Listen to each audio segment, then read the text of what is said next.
A Rádio Bom Jesus AM apresenta Ponto Facultativo, com o professor Wagner Fontinelli Pessoa.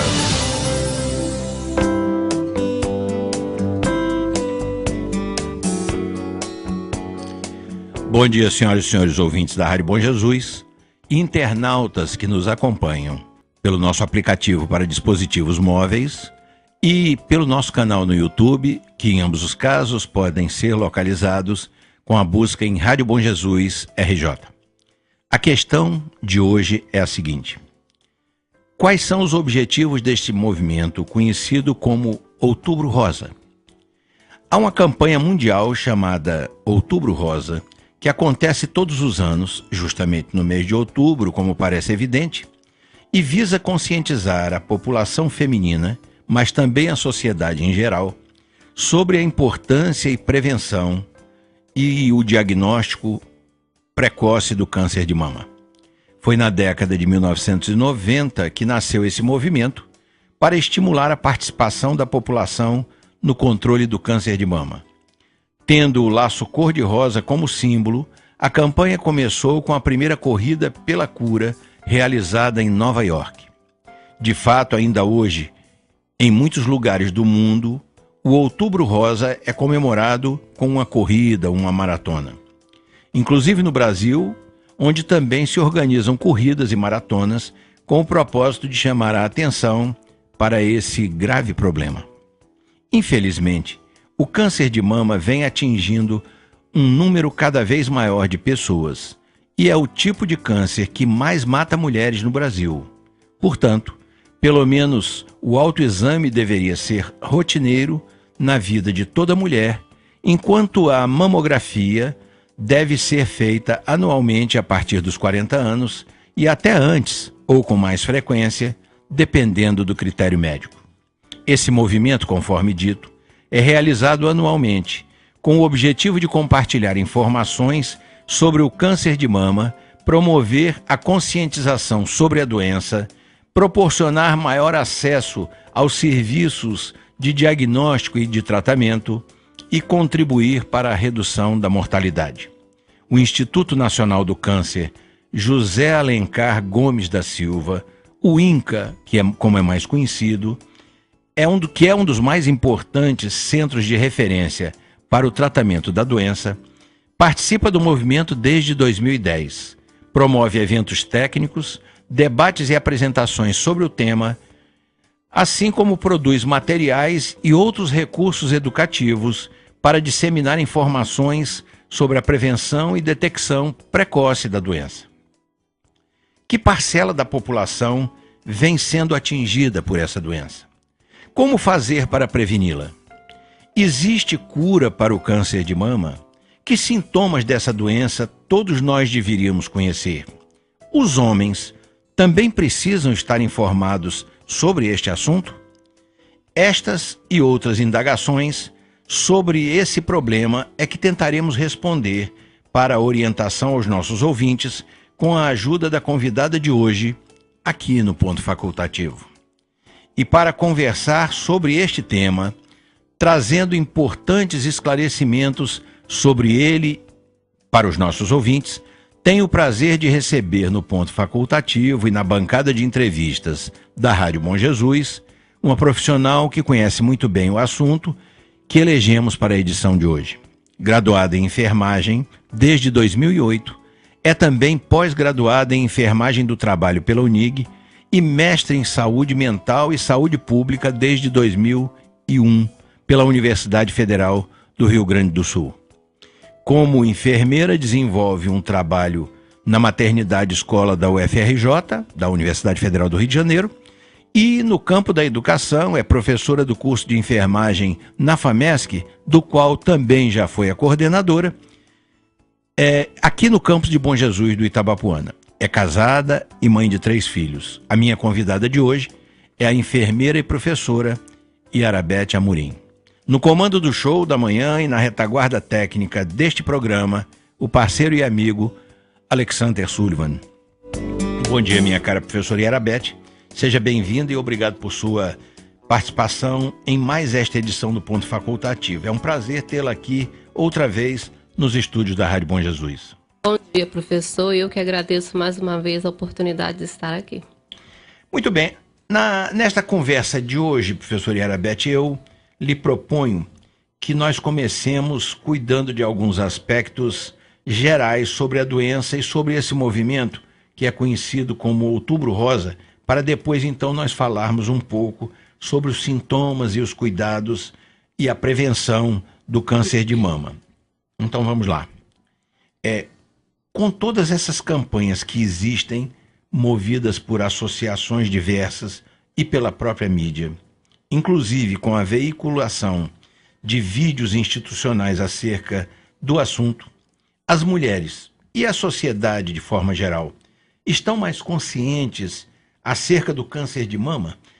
Ou a realidade é que ainda existe menos gente preocupada com a prevenção da doença do que deveria haver? Professor, a sociedade está, sim, se tornando mais consciente, né? A todo ano a gente vê que essa campanha vem atingindo proporções maiores em relação à população, né? A forma como elas têm recebido e participado dessas campanhas, e o mesmo se refere às instituições de saúde, porque temos visto que todos os anos novas técnicas, novos projetos estão sendo lançados.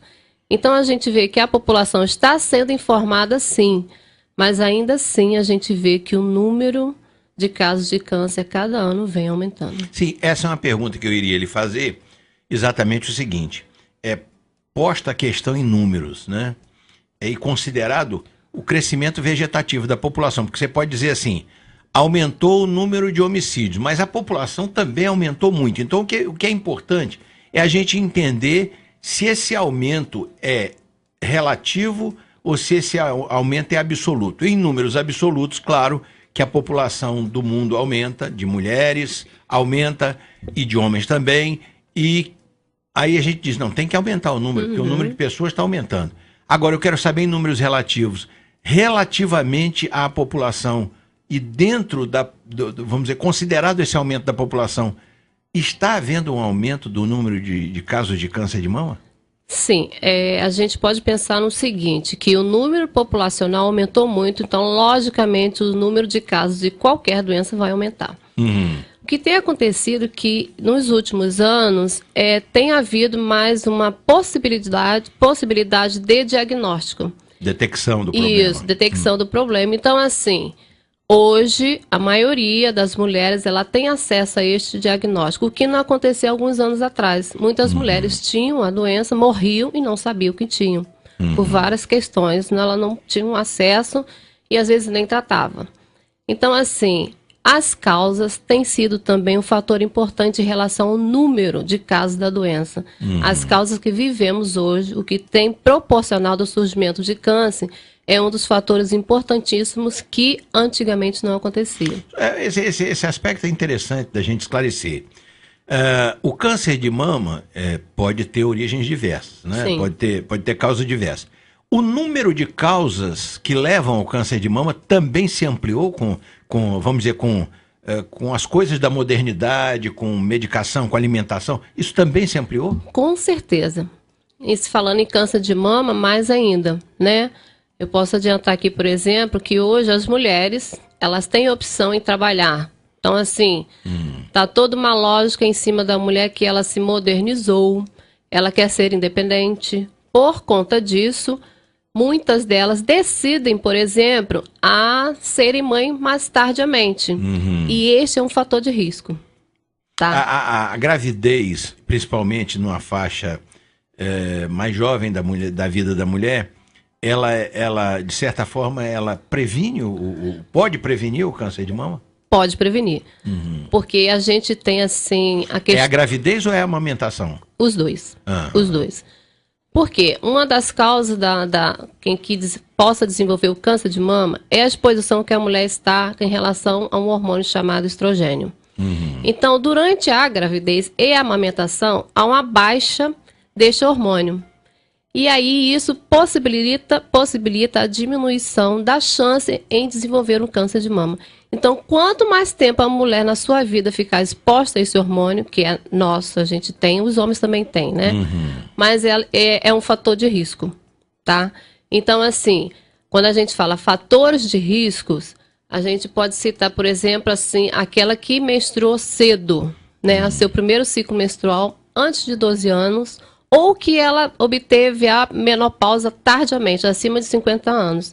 Então, como o ciclo menstrual... Ela ampliou o período de exposição ao hormônio. Exatamente.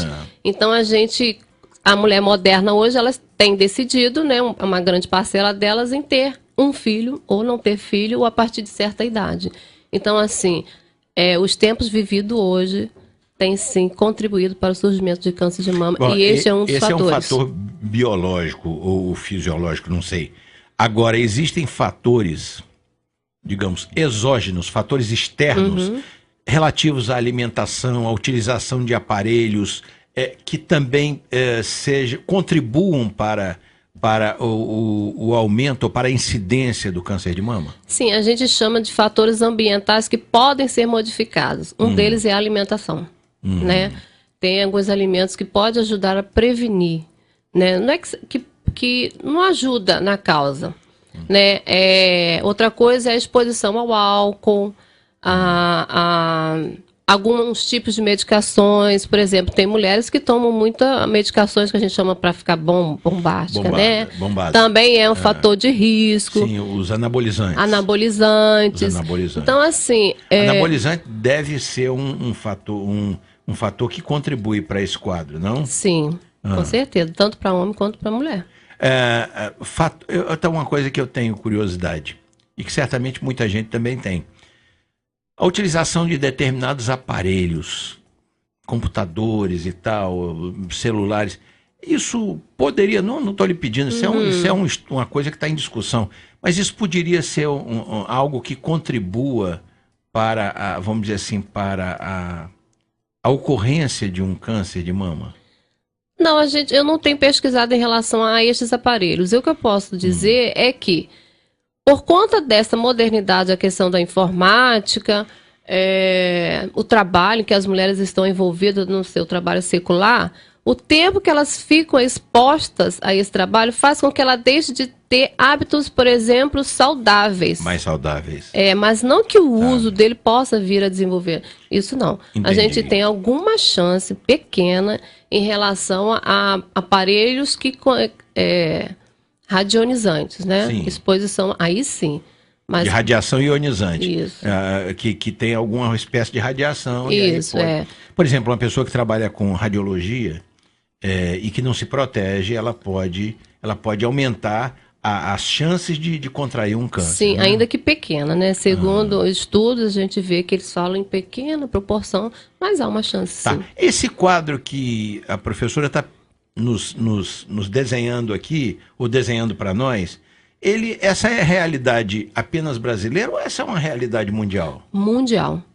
Em todo o mundo o número de câncer está aumentando e o de mama também. É a segunda maior causa de morte entre as mulheres em todo o mundo, perdendo apenas para doenças cardíacas. Deixa eu lhe perguntar o seguinte. Onde é que reside a maior causa desse aumento? É na desinformação, no desinteresse ou no preconceito em relação à prevenção? Se a gente tirar a questão das causas ambientais, eu acredito que seria um pouquinho de cada um, né? Por exemplo, assim, a questão da desinformação vai depender do contexto em que a mulher está. É diferente a gente falar sobre câncer de mama para uma família ou uma sociedade que vive num grande centro. Ou assim, numa mulher que tenha instrução porque estudou até o 3º grau. Da mesma forma, eu não posso falar para aquela que vive lá no interior, né, que não tem acesso à saúde quando ela quer, é muito dificultoso, devido a transporte, ou porque ela está ali porque ela trabalha com o esposo na roça e cria os seus filhos. Então, a questão da desinformação depende a que população a gente está se referindo. Agora, eu posso também falar na questão da desinformação.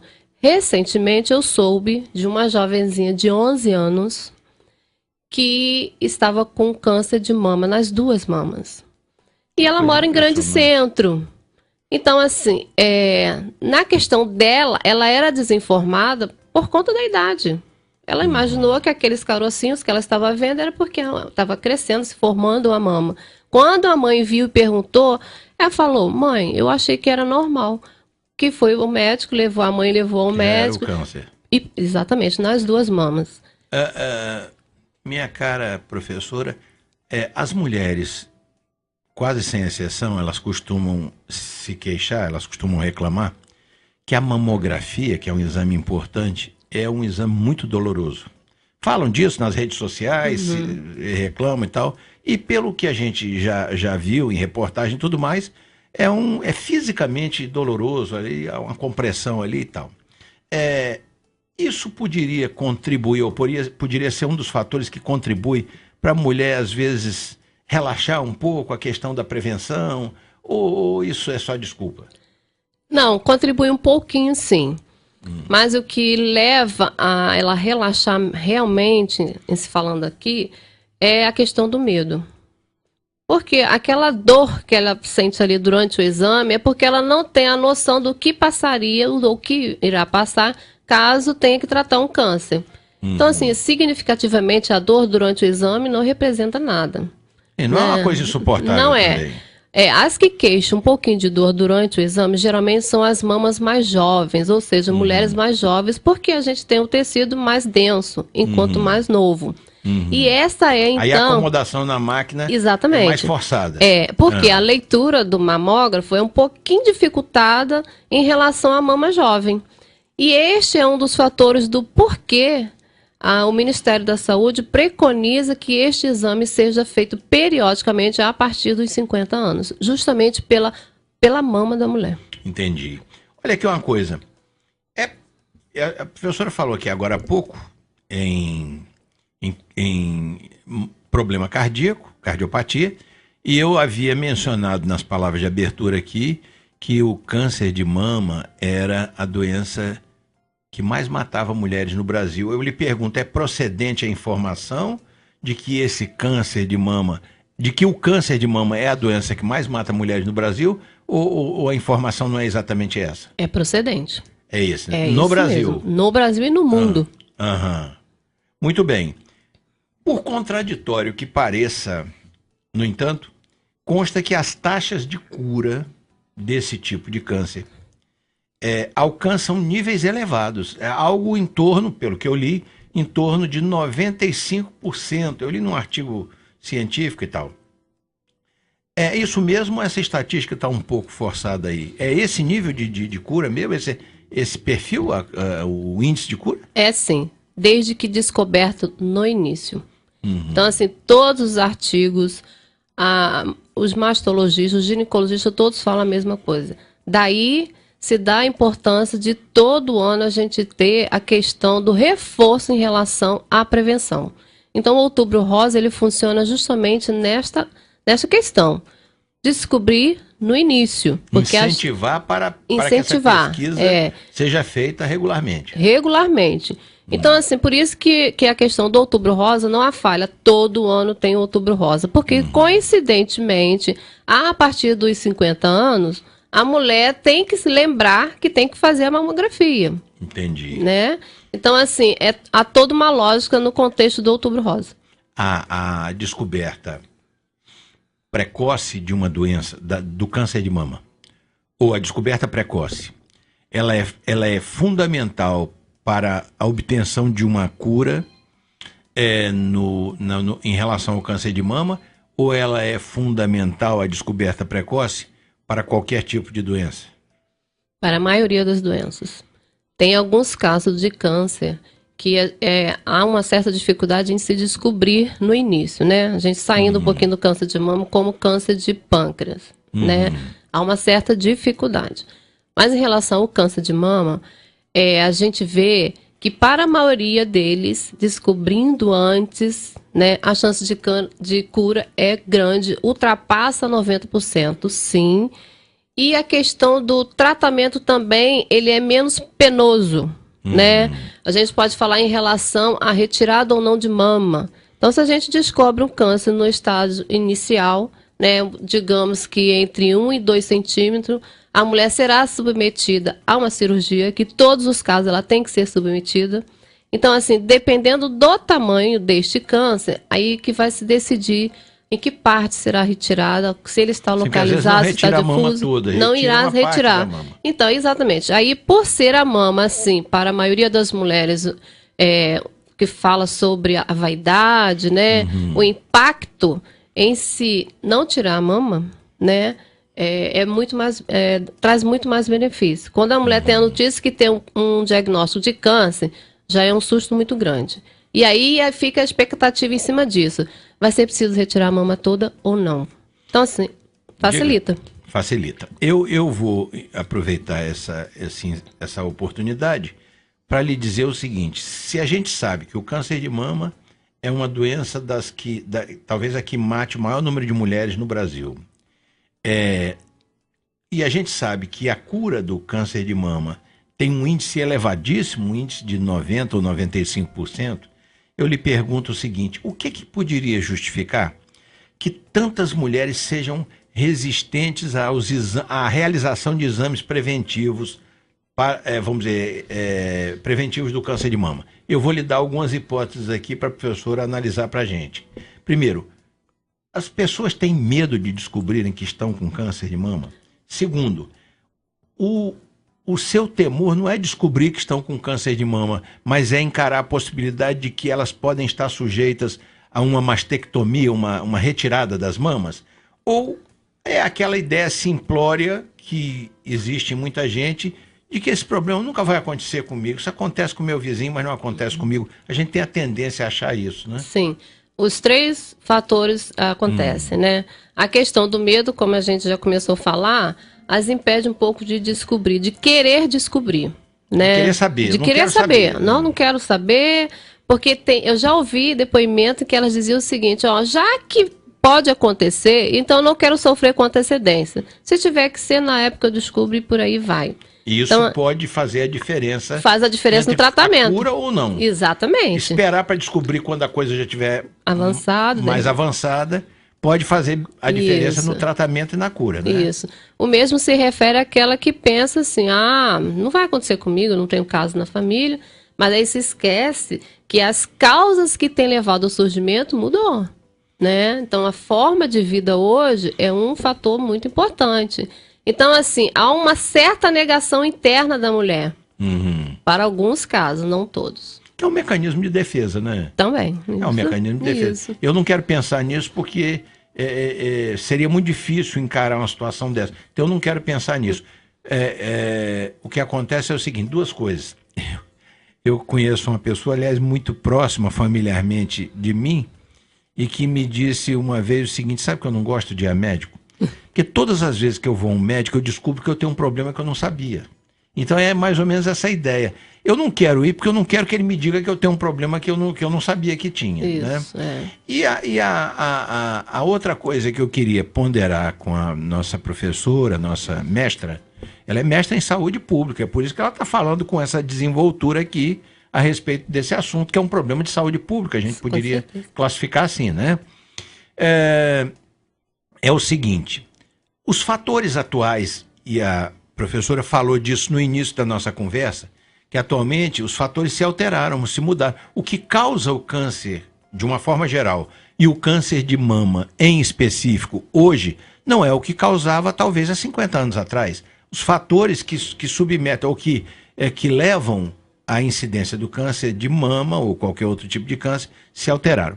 Mas o que eu percebo, e era sobre isso que eu queria falar com a professora e levantar essa questão, eu percebo o seguinte: se a gente acreditar, não digo acreditar, se a gente for considerar as conclusões de todas as pesquisas que ocorrem sobre substâncias cancerígenas, substâncias causadoras do câncer, a gente não come nem bebe mais nada. Porque tudo é cancerígeno. Refrigerante é cancerígeno, enlatado é cancerígeno. Leite de caixinha. Leite de caixinha é cancerígeno. Não há a minha pergunta é essa: não há um certo exagero nisso, não, nessas pesquisas? Pode até ser um certo exagero, sim. Mas que os hábitos alimentares, por exemplo, têm influenciado muito, isso é verdade, né? Porque, como a gente pensa, as modalidades médicas, elas estão aumentando, né? Hoje a gente tem ortopedista para o joelho, para o pé, para o membro superior, para a cabeça. É verdade. Temos os nutricionistas em mão. Em mão, né? Face, cabeça. Então, assim, os nutricionistas também têm feito as suas pesquisas, né? Então, quando se fala na alimentação, tem grande fator importante, sim. Tanto que se fala muito em mudança de hábito de vida. Porque estamos falando sobre o câncer aqui, mas assim, o estilo de vida influencia no surgimento de várias doenças, né? Então, não é um exagero, é uma tentativa realmente de colocar, né, com que as pessoas entendam. Porque, se referindo à mulher, a mulher está trabalhando em casa e trabalha fora, né? E dificilmente aquelas que têm o hábito de terem o hábito de praticar exercício físico regularmente. Então, tudo isso formou-se um conjunto que se tornaram uma causa. Eu vou, vamos dizer, em razão disso, lhe fazer uma pergunta. O câncer de mama ou de qualquer outro tipo pode decorrer de uma predisposição genética? A ciência já comprovou esse fato? Ou efetivamente isso é apenas uma possibilidade? Quer dizer, numa família em que há seguidos casos de câncer, de incidência de câncer, de ocorrência de câncer, e em sucessivas gerações, isso gera para os descendentes uma predisposição nesse sentido? Sim. Em alguns casos, principalmente aquelas mulheres que desenvolvem câncer de mama antes dos 40 anos. Então, as pesquisas revelam que há fator genético influenciando, sim. Isso permitiria que uma mulher, ou existe já uma tecnologia que permita que uma mulher descubra a possibilidade de vir a ter um câncer de mama antes que os primeiros sintomas se manifestem? Sim, há uma pesquisa de genes, né, que a medicina tem desenvolvido, e alguns já com acesso à população, não todas, mas assim, que pode revelar a possibilidade dela vir a ter câncer por conta desse gene presente. Então, essa pesquisa é viável, ela tem sido feita e já praticada. Então, assim, é um exame que não é muito barato, né? Mas que, na realidade, há uma certa chance de prever. Que foi o que aconteceu com aquela atriz que a gente viu. É exatamente o que eu ia mencionar agora, porque aquele caso é um caso emblemático. Angelina Jolie. A Angelina Jolie, que é uma atriz por demais conhecida, uma belíssima mulher, por sinal, foi casada com Brad Pitt, ou é casada com ele, não sei. E ela, ao fazer uma pesquisa desse tipo, a avó dela morreu de câncer, a mãe dela morreu de câncer de mama, ambas, e ela fez uma pesquisa e descobriu que ela tinha uma grande possibilidade de ter o câncer de mama. E aí ela tomou uma medida absolutamente radical, sem nenhum sintoma. Ela fez uma mastectomia optativa, ela optou por extrair os seios para evitar o câncer de mama. Isso não foi uma certa paranoia, não? Isso não é uma certa loucura, não? A questão foi justamente isso. Nós, né, vemos da seguinte forma: muita coragem. Porque o fato de se submeter a uma cirurgia, há riscos como qualquer outra cirurgia. Mas no caso específico, ela tinha uma chance de mais de 80% em desenvolver. Então, assim, ela fez, como que a gente fala hoje, uma prevenção, um tratamento preventivo. Sim, mas é uma prevenção radical, vamos muito convir, radical, né? exatamente. Convir, por né? isso que ganhou essa proporção porque enorme. Ela não tinha câncer de mama, não tinha nem indícios ainda de câncer de mama, e ela extraiu as duas mamas para não ter o câncer de mama. Para não ter, não é exatamente. Isso? Aí no caso que a gente está falando da genética aqui, quem tem essa chance pode desenvolver o câncer de mama e, em segundo lugar, o câncer de ovário. Então, acredito que no caso dela, ela possa até optar mais tarde em tirar os ovários também, se já não fez. Porque assim, um está ligado ao outro. Um ligado diretamente ao outro, exatamente. Que é tudo parte do sistema reprodutor da mulher. Isso, exatamente. Enfim. Mas foi uma coisa radical. Foi muito radical, chocante para muita gente. Isso para mim, quer dizer, na minha cabeça, assim, porque eu acho tão impactante isso, que era como se dissesse assim, bem, minha família tem muita cardiopatia, muita doença de coração, muita gente morrendo de coração, eu tenho uma possibilidade grande de ter um infarto, uma coisa assim. Vou fazer um transplante. Eu vou fazer um transplante sem estar com o coração ainda com nenhum doente, infarto. Aí não pode ser aceitável. Coisa estranha. Muito bem. Nós vamos fazer um rápido intervalo aqui na nossa conversa e voltamos para esse assunto logo em seguida. A Rádio Bom Jesus AM está apresentando Ponto Facultativo com o professor Wagner Fontinelli Pessoa. Voltamos a apresentar Ponto Facultativo com o professor Wagner Fontinelli Pessoa.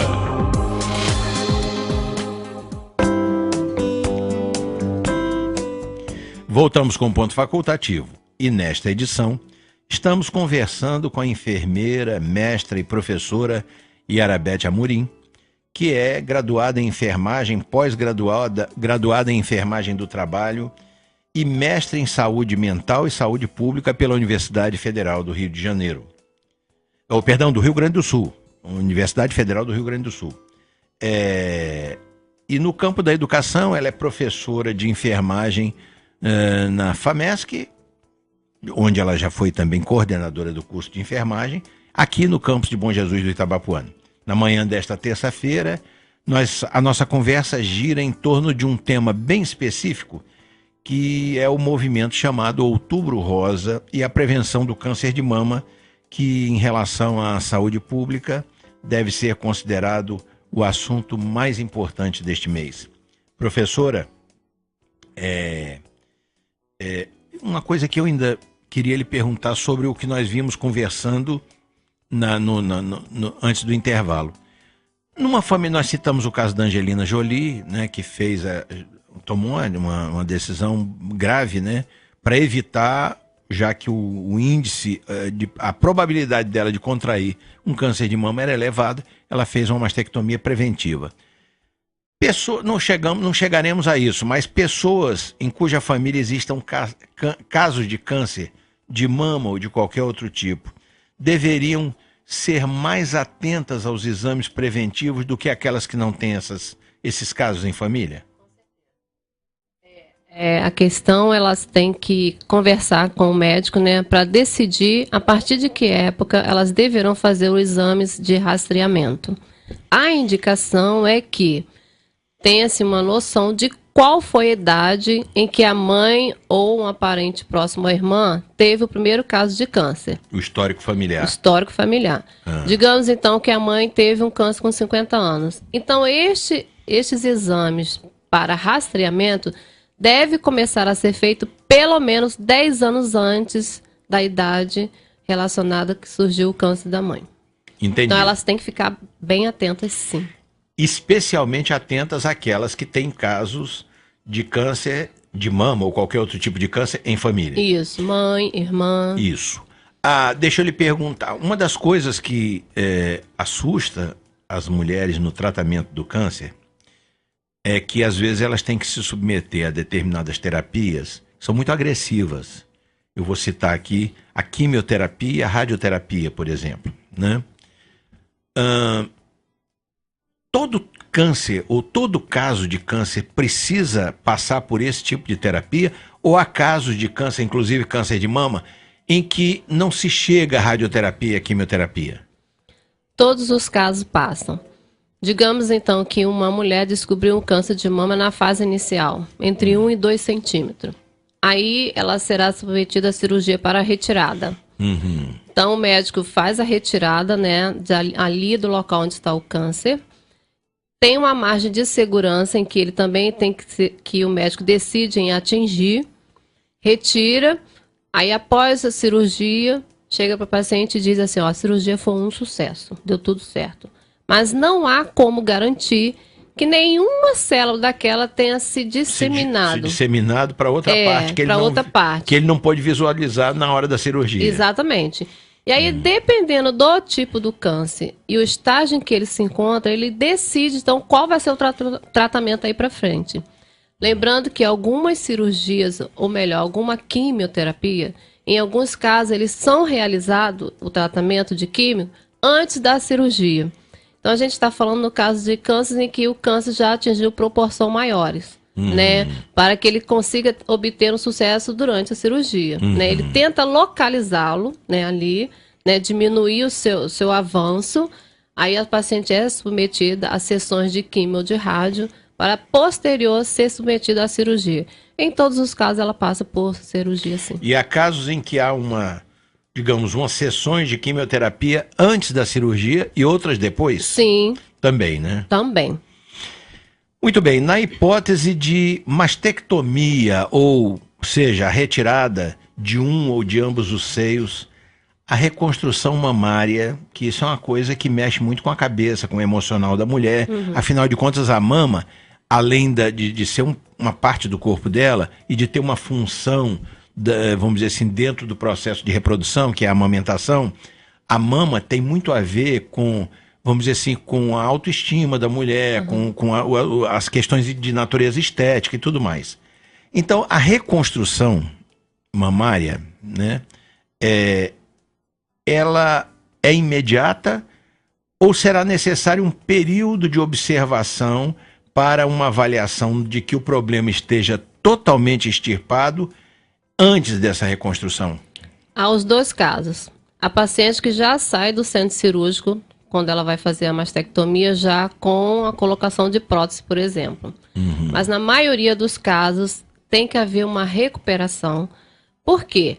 Ela será submetida ao tratamento de quimio ou rádio após a cirurgia, ou se fez antes, vai continuar depois, né? Então, assim, há uma necessidade de recuperação do local e pelo fato de que ela irá enfrentar ainda um tratamento muito pesado. Então, assim, não é lógico, em alguns casos não é lógico ela fazer logo a reconstrução. Porque se houver uma, como é que se chama? Uma recidiva do problema, quer dizer, o problema retornar, aquela prótese vai ter que ser retirada para ser feito vamos dizer, o tratamento ali, a continuação do tratamento. Mas existem casos que por alguma razão, eu não sei exatamente que razão, a mulher rejeita a prótese. É como se aquilo fosse uma coisa que incomodasse ela, o fato de saber que ela está colocando ali um elemento estranho ao corpo dela apenas para dar uma forma. Isso ocorre ou isso costuma ocorrer? Ocorre, não com tanta frequência. A maioria das mulheres, elas decidem fazer a reconstrução, colocar prótese, né?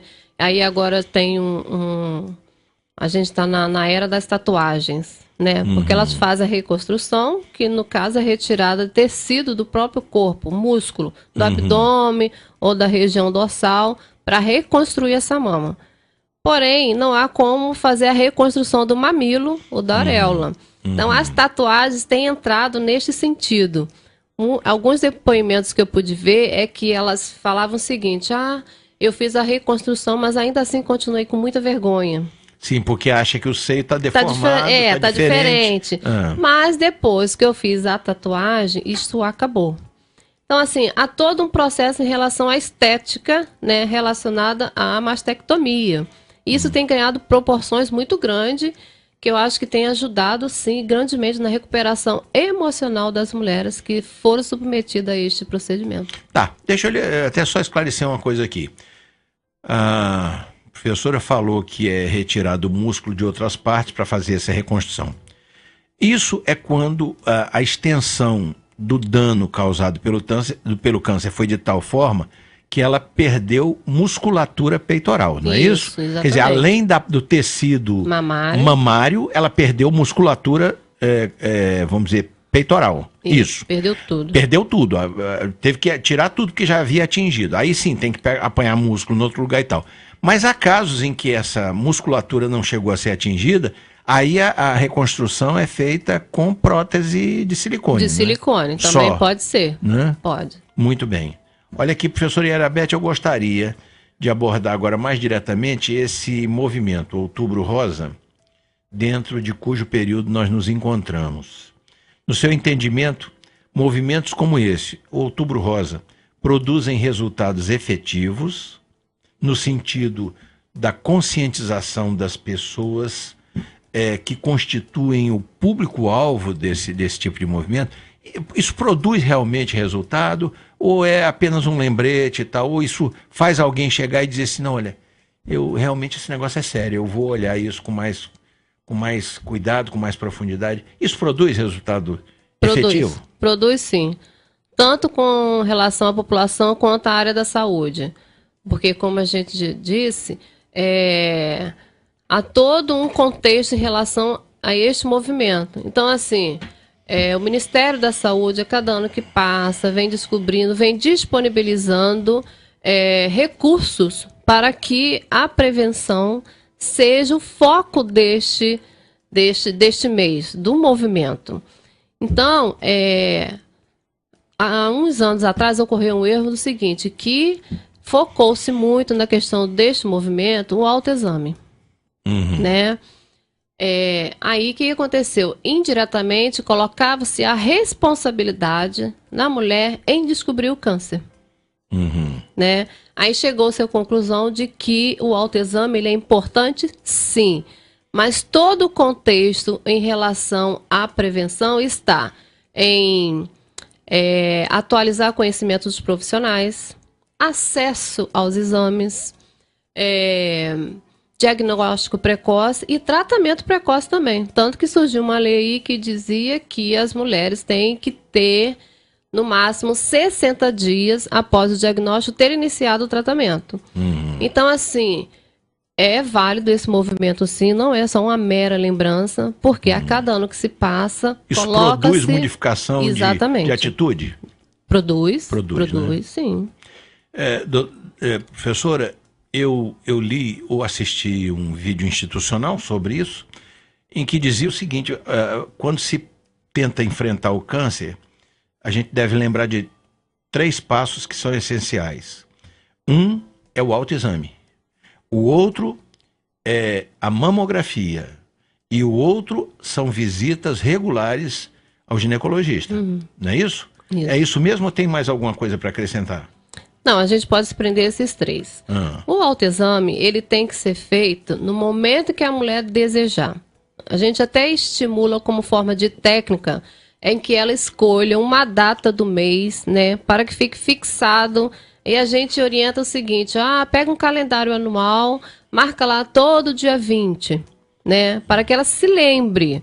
Mas é importante que ela faça este exame no momento em que ela está se sentindo bem, não exatamente naquele dia 20, né, para as mulheres que estão em período reprodutivo por conta do ciclo menstrual, né, aí a gente orienta também que se faça no período, não se faça no período pré-menstrual, por conta das mudanças fisiológicas das alterações mesmo. fisiológicas do seio, então, assim, da mama. Por que eu digo isso? Que ela faça no momento que ela estiver se sentindo bem. Porque se ela está numa semana, por exemplo, de estresse por conta de qualquer outro motivo, ela não vai realizar esse exame de forma como tem que ser feita, tranquila, de repente perder assim 10 minutinhos em frente ao espelho, ou na hora do banho, né? Não vai se tornar uma situação prazerosa. Sim, a pergunta que eu lhe faço é o seguinte, esse exame, para a mulher detectar melhor, ele deve ser feito preferencialmente na frente do espelho? Não. Não, né? Não precisa. Pode Não ser precisa. na hora do banho, por Pode ser na hora do exemplo, banho. Com a mão Certo. ensaboada, Ensaboada que e terá tal. facilidade em palpar as mãos. Entendi. Em algumas cidades existem eventos específicos para marcarem esse movimento Outubro Rosa. Passeatas, caminhadas, vamos dizer assim, eventos em praça pública e tal. Eu lhe pergunto o seguinte, o que nós temos aqui na área que pudesse ser mencionado para os nossos ouvintes, os internautas que nos acompanham? O que há aqui que tenha ocorrido ou vai ocorrer em relação a esse movimento? Então, desde o início do mês, as unidades básicas de saúde, elas têm feito algum tipo de evento. Palestras para a sociedade, né? Chamando as pacientes, né? Porque eles têm o controle lá nas unidades das pacientes que estão há mais de 2 anos sem fazer, por exemplo, preventivo. Então, assim, é uma ação voltada neste sentido. Hoje, em especial, está acontecendo o dia D. Então, assim, todas as unidades do município estão na Praça de Bom Jesus, fazendo o dia D em prevenção, né? Aí temos lá 2 médicas, todos os técnicos de enfermagem, enfermeiras dessas unidades, orientando e inclusive fazendo marcação de mamografia. Então, hoje, em especial, está sendo um dia em que a prefeitura do município está realizando este trabalho. Existem locais nesses mutirões, eu vou me referir, grosso modo, assim. Nesses mutirões existem locais onde as pessoas, por exemplo, que não estão acostumadas com isso, possam ser atendidas por enfermeiras ou por médicos e serem examinadas ali, ou não é o caso? Hoje tem um ônibus na praça em que a médica e uma enfermeira estão orientando com relação ao autoexame. No autoexame. Exatamente, os primeiros sinais, né? Lembrando que durante o autoexame, normalmente detecta-se algum tumor a partir de 2 centímetros. Então isso tem uma relevância muito grande, porque se uma mulher que tem mamas grandes, né, ela dificilmente vai conseguir... Se esconde até às vezes que ele esteja maior do que isso. Maior do que isso. Então, se fôssemos priorizar o autoexame, até voltando à questão anterior, a gente não pode orientar a mulher dessa forma. Olha, a consulta médica periódica é importantíssima, tanto com relação aos exames de rastreamento. A partir de que idade, então, ela deve sempre saber que deve fazer a mamografia? Porque a partir dos 50 anos e até os 69 anos. Então, isso a gente tem que colocar para a mulher. Não enfatizar o autoexame é importantíssimo, sim. Porque a partir do momento que ela se conscientiza, ela está buscando não só na mama, mas em todo o seu corpo. Ela tem um prazer em fazer isso. E aí a gente pode retomar a questão do medo. Ela perdeu esse medo. Então ela pensa o seguinte, já que eu tenho a possibilidade de ter, então eu quero ter o prazer de identificá-lo bem cedinho. Entendi. Entendeu? Então, assim, a consulta médica, os exames periódicos, a partir de certa idade é importantíssimo. E é isso que a gente tem que enfatizar durante este mês. Por quê? A partir dos 50 anos, elas podem fazer a mamografia uma vez por ano, então pelo menos uma vez por ano elas estão sendo cutucadas. Olha só, tá no mês, você já fez, lembrou? Né? Eu lá em casa eu tive a dificuldade de descobrir, eu fiz no mês de fevereiro ou foi no mês de abril? Fiquei na dúvida, quando que eu fiz o meu último exame de mamografia. Aí peguei meu exame lá e fui, então neste mês, fui conferir. Então neste mês, ela assim, ela tem um alerta com relação a isso. Professora, independentemente do Outubro Rosa, todos e principalmente todas devem fazer uma prevenção regular de câncer de mama. Eu digo todos porque nós vamos já falar disso. Homem também está sujeito a câncer de mama, embora numa incidência menor. Isso deve se constituir numa prevenção regular, quer dizer, é isso. Vou fazer periodicamente, tá marca lá no calendário. Todo mundo deve fazer, independente desse período que nós estamos vivendo? Sim. Às vezes o erro com relação ao Outubro Rosa é justamente esse. Em a gente colocar para a população que isso deve ser feito, a busca, a procura, os exames só no mês de outubro. Não, isso é durante todo o ano, inclusive para homens. Minha cara professora, tem uma pergunta aqui que é a seguinte: existem coisas na medicina ou recursos da medicina que alguns grupos, vou dizer assim, por questão religiosa, por preconceito, por educação, rejeitam. Eu vou lhe dar um exemplo. Transfusão de sangue é um desses casos, né? Existe algum tipo de resistência para autoexame? Existe algum grupo que diga, não, uma mulher não deve fazer esse tipo de coisa, que seja do seu conhecimento? Porque sugere que a mulher está tocando o seu próprio corpo. Existe esse tipo de preconceito? Acredito que existe em relação às próprias mulheres, mas não que haja um movimento em relação a isso. Algumas mulheres se sintam embaraçadas de fazer isso? É isso que a professora está dizendo? É isso. Ela se sente embaraçada pelo sentido de educação mesmo. Educação, isso. Ou religião. Talvez a religião. Eu só posso citar aqui alguns casos. Por exemplo, lá na maternidade, eu acompanhei 2 mulheres em que eram de família das irmãs católicas.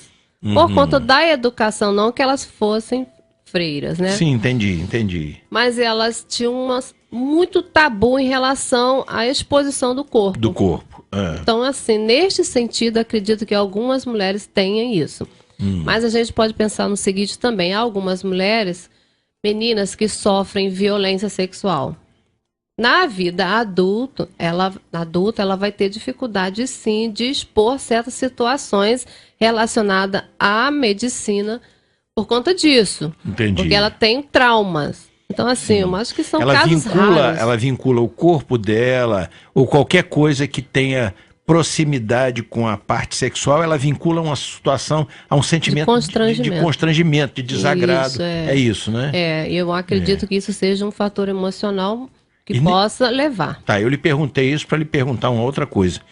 Nesse sentido, um movimento como esse poderia ajudar vamos dizer assim, a esclarecer, a contornar esse tipo de situação, ou precisa de uma terapia um pouco mais profunda para resolver isso? Dependendo do grupo, precisa sim de uma terapia mais profunda.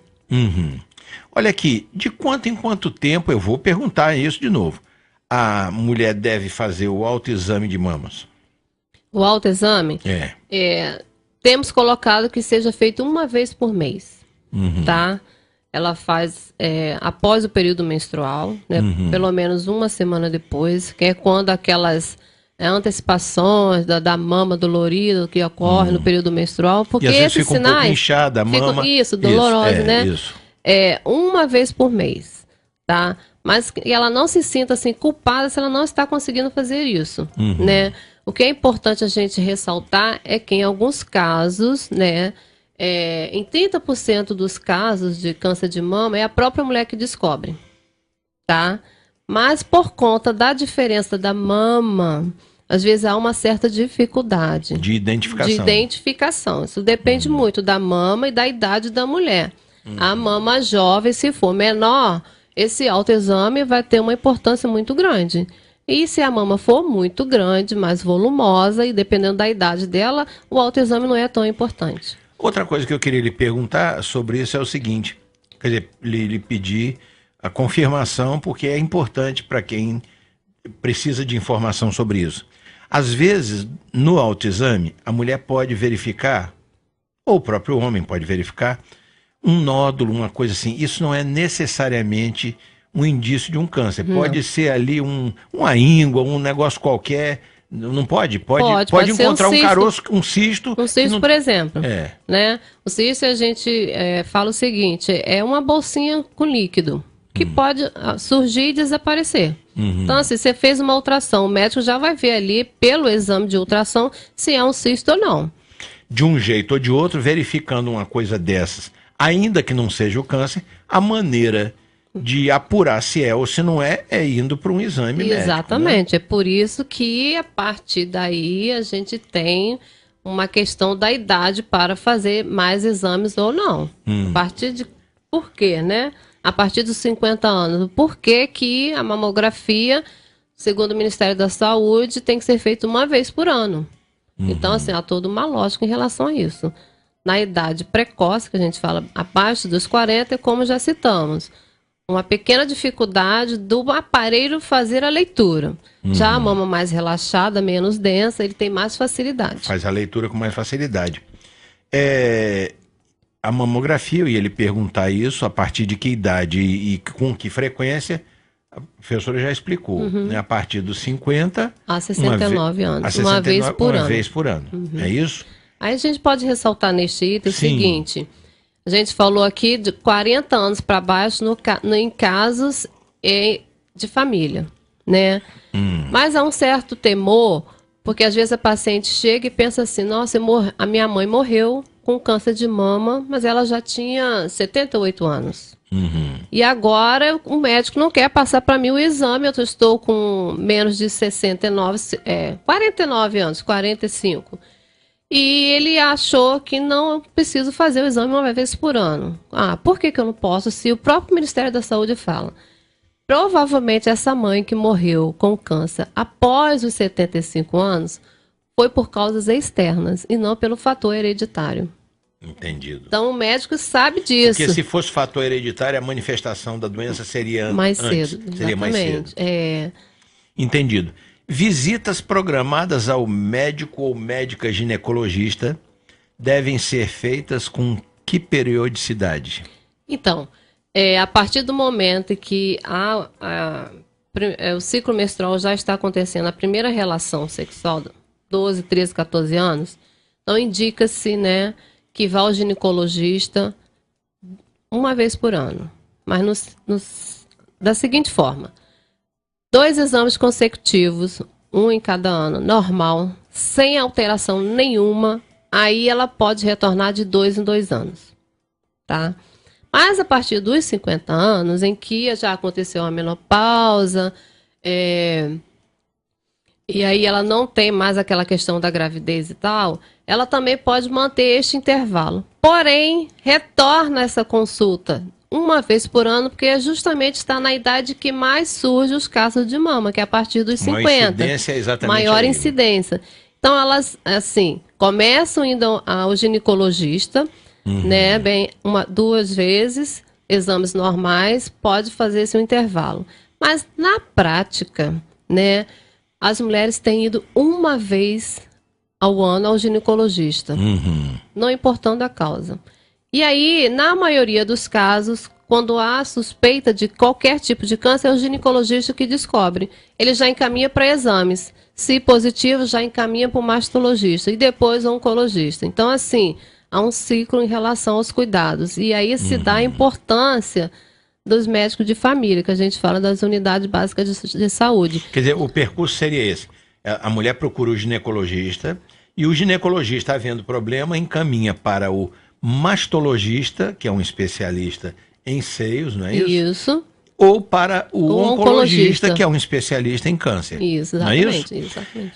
Muito bem. Ao fazer o autoexame, que sintomas devem acender o sinal de alerta e fazer com que a pessoa procure imediatamente um especialista, seja qual for ele, para investigar a possibilidade de existir ali um problema mais grave?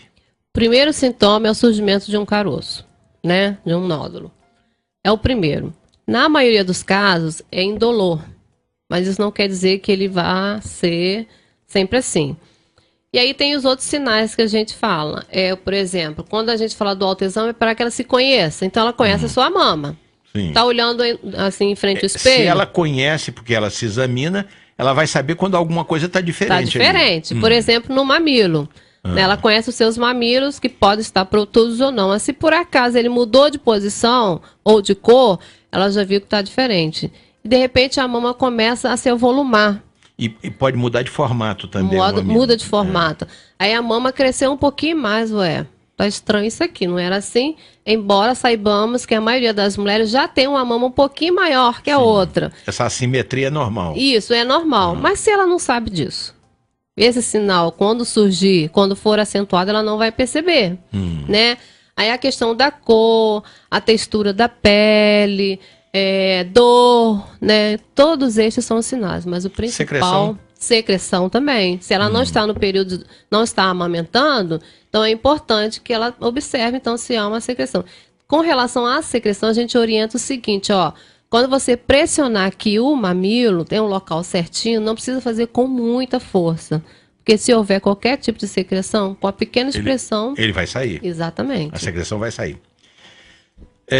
Doutora, nós estamos chegando ao final da nossa conversa, infelizmente, porque é uma conversa importantíssima, interessantíssima, e eu tenho certeza que muita gente, não só homens, mas mulheres também, terão ouvido agora, acompanhando a nossa conversa, detalhes e coisas que não sabiam. Por isso é que é importante. Mas eu quero lhe abordar, por último, um problema que é o seguinte.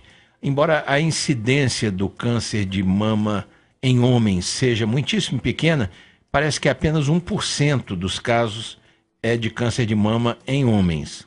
O fato é que essa possibilidade também existe, e diante disto eu quero lhe perguntar o seguinte. Depois do Outubro Rosa, como nós sabemos, vem o Novembro Azul, que é um movimento que objetiva a prevenção do câncer de próstata, né? E pelo seu conhecimento em saúde pública, que é a área do seu mestrado, e por sua experiência profissional, qual desses dois movimentos enfrenta maior resistência por parte da população que deveria ser alcançada por ele? O movimento do Novembro Azul. Os homens têm mais dificuldade em aceitar toda essa questão. Mas aí não digamos que eles sejam culpados. O que a gente vê, percebe, é que há toda uma cultura em relação ao tratamento dos homens. Por exemplo, as mulheres, desde muito cedinho, elas são acostumadas a procurar o ginecologista. A partir da primeira menstruação, é a orientação.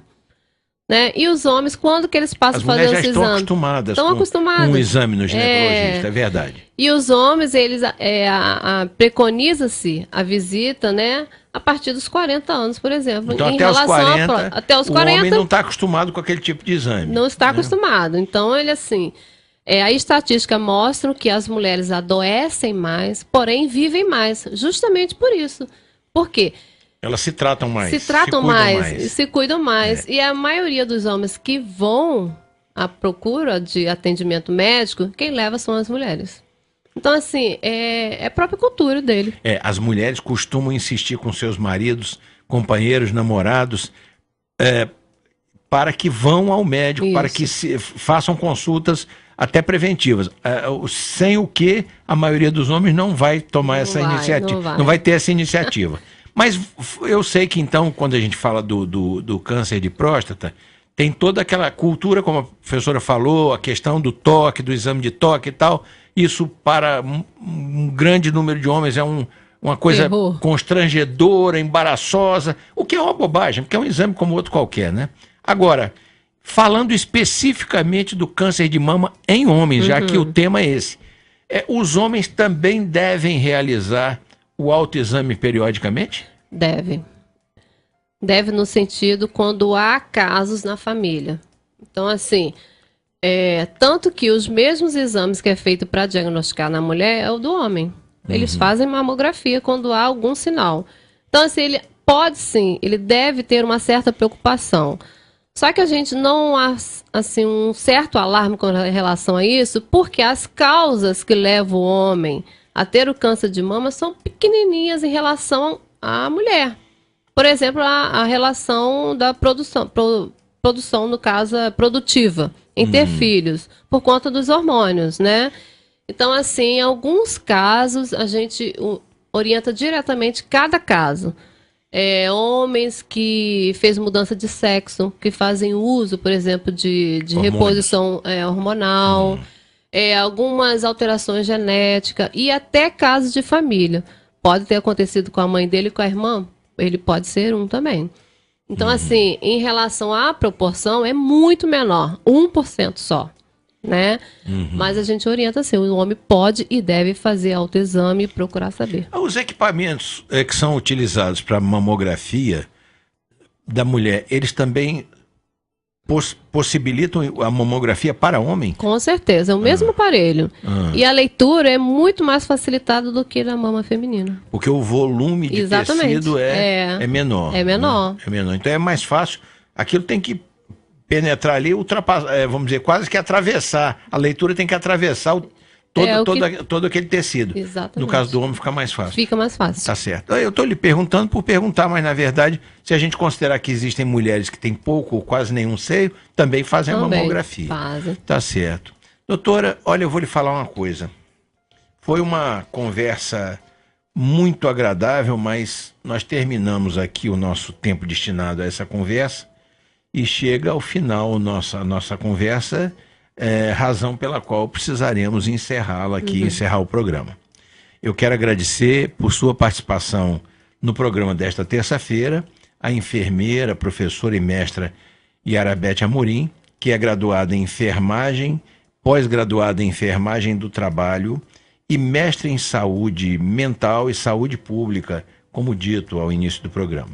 E como dito em sua apresentação também, exerce como professora exerce o ofício de enfermeira na maternidade escola da UFRJ e a docência como professora do curso de enfermagem na FAMESC em Bom Jesus do Itabapuana. Do mesmo modo, eu agradeço ao público ouvinte por sua sempre importante audiência. No dia de hoje eu quero fazer um agradecimento especial ao Valdir e os irmãos Caetano, que são ouvintes habituais aqui do programa, e na semana passada o Valdir ligou para cá dizendo que estava acompanhando a entrevista, mas houve um pequeno aqui estrangulamento nas nossas comunicações via WhatsApp e eu acabei não identificando que era ele. E aí depois é que eu vi que o comentário lá sobre o programa tinha sido feito por ele. Valdir, meu amigo, grande abraço para você, para os irmãos aí, para a família toda. Muito obrigado pela sua audiência. Minha prezadíssima professora, mestra e enfermeira Yarabete, o microfone da Rádio Bom Jesus encontra-se à disposição para suas despedidas. Com certeza. Eu agradeço a oportunidade de estar aqui, né? Espero ter esclarecido algumas questões, né, em relação ao câncer de mama. Lembrando que todas as orientações aqui dadas, né, é importante que a mulher não deixe de se cuidar, porque nós somos um grupo na sociedade em que faz o movimento de toda a questão humana, né? Nós somos mães, mulheres, trabalhamos fora. Então, este movimento ele não acontece à toa, né? Há sempre um significado. Então, assim, que as mulheres a cada dia possam realmente estar enganjadas neste sentido, né? E para que possam passar para aquelas que têm um pouquinho mais de dificuldade em aceitar qualquer questões relacionadas ao câncer de mama. Então, meninas, senhoras, se cuidem. Muito bem. Eu que lhe agradeço uma vez mais por sua presença aqui nesta edição do Ponto Facultativo, que, como sempre digo, é um espaço semanal destinado a conversas com pessoas que, pelo seu conhecimento, pelo seu saber, por aquilo que realizam, por aquilo que fazem, sempre contribuem trazendo informações importantes para o nosso público ouvinte sobre assuntos diversos. Um abraço para os parceiros desta emissora e ficam os senhores ouvintes agora com o meu amigo Sullivan no prosseguimento do show da manhã. Eu sou Wagner Fontinelli Pessoa e esta é a Rádio Bom Jesus. Até a próxima semana neste mesmo horário e tenham todos um bom dia. A Rádio Bom Jesus apresentou Programa Ponto Facultativo com o professor Wagner Fontinelli Pessoa.